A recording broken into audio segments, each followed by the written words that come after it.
Lutuin na natin.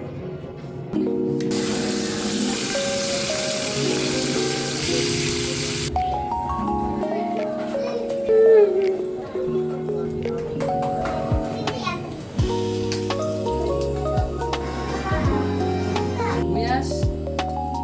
Tingnan ng bawang. Ang lulutuin natin ay kusito.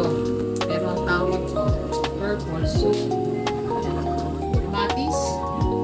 Ito na natin ng luya. Kapag ganito nadudurog na ang ating kamatis, lagyan na natin ng water.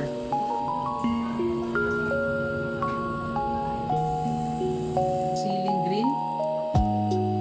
Talbos ng kamote. Takpan lang ulit natin. Salt. MSG, paminsan-minsan lang. Paminta.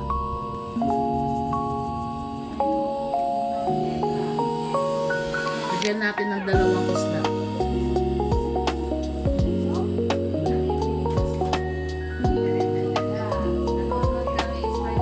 Kulo na, ilagay na natin ang kalamansi juice.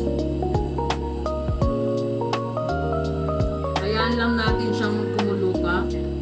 Huwag kakalimutan tikman ng niluluto. Tikman na natin. May naamoy ko yung kalamansi. Luto na ang ating cocido.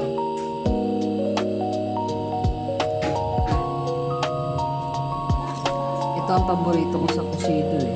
Yung sabaw niya. Sarap. Kahit di ka na magkanin dito.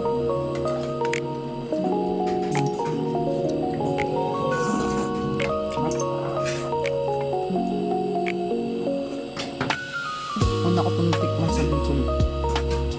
Kaya inalam ko talaga kung paano ito lutuin. Sarap. Sarap ng asin. Kain tayo.